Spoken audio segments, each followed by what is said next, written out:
Originally, I first started boxing, my boxing career. Started off when I was like 13 years old, best style boxing. With a famous trainer, George Washington. He passed away now. He trained Riddick Bowe, Mark Whelan, 2 gold medalists, and eventually them guys became world champions. Then I boxed off and on, through that time period. I had about 70 amateur fights. Then, after that I went to the military. Then after I got out of the military, went to Desert Storm, served the country. I started being a trainer at Gleason's. I was very young, about 27 years old. I started training fighters at world famous Gleason's gym in Brooklyn, New York. And it's a little bit, the gym's a little different now. It's more like white collar gym. But that gym was like really hardcore gym. You had world champions there. Look at the website. Gleason's had like 123 world champions. I came up under that structure, kind of helping people out, bucket boy, how to wrap hands, the old school way, how to do cuts. It wasn't like how it is now when you just walk in the gym and be a trainer and you gotta go through a system. You couldn't stand on the ring canvas with the old trainers. You gotta train a Golden Glove champion before you get a pro. Them things. So I've been out there for like 12, 13 years. I had 10 New York City Golden Glove champions from scratch. That means day one, come to the gym, show them how to stand, show them how to punch. I had 2 national ranked champions, #1 in the country. I had the #1 ranked female for a while in the country, Monica Jeffrey. Look her up, she's a pro. She's 9-0 now. She's the USBA champion, I think it is. Maybe 2 more fights for a world title. Trained her, and since I was in Gleason's, a lot of when MMA started getting hot, a lot of the Brazilian Jiu-Jitsu guys started coming down. One of the first guys that came down to Gleason was Jamal Patterson. He fought for the Enzo Gracie team. They had the IFL or IFL, the Pitbulls, and I started working with him a little bit because I did a little Brazilian Jiu-Jitsu with the Machados. So I wasn't that good. I was like blue belt level back then, and I started training. I was familiar with the Brazilian Jiu-Jitsu, terminology and stuff like that. Then from Jamal Patterson, he started bringing a lot of the Enzo Gracie guys, over to Gleason's and trained. And, I've been blessed to train some of the young Gracies, Igor Gracie, Brendan Gracie, Moles Gracie, Fabio Leopoldo, a lot of guys from the Pitbulls, Brian Mattel. A lot of good guys, coming down training with me. So that's when the MMA bug caught, and a lot of guys started hiring me to train them for stand-up and work cuts. Cause a lot of guys know how to wrap hands on the East Coast, MMA style, and started working cuts, started wrapping hands, and I was doing that for a minute.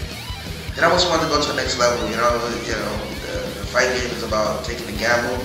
I was well known over there. I was very established, in the New England area, New York, New Jersey, Pennsylvania, Washington, New England. Had a lot of fighters, had pros, had a few guys signed with Don team. But I got kind of tired of the rut, so I said, let me take a chance. So I dropped everything I owned, sold everything I owned. Got a one-way ticket to Vegas with no job and about $500. And I made it happen. I got out here. I knew Jay Haran. I used to work with him way back in the days, before he got so famous. And he's the only one I really knew out here. I gave him a buzz. He said, check out this gym, MMA gym. I got a quick little gig there for a while. Through that place, I've been some of Vanderlei's fighters, George Lopez. Started working with him. Vanderlei liked my stuff. He invited me to work to his gym, and the rest is history. So I got totally lucky. So, that really about skill sometimes it's about luck, right? And I was competent, so now I was at Vanderlei since the gym opened for like 3 years. I work with, the amateur program most of the time. I work with a few pros here, like Dave Mazzani, Peter Simone was here, a couple of pros. I do the amateur team. I book the fights for most of the gym. I sort of like quasi-agent, I guess. Book most of the fights for the amateurs, some of the fights for the pros. And I train the guys in striking, but more MMA oriented. So and trying to step up my level. That's it in a nutshell.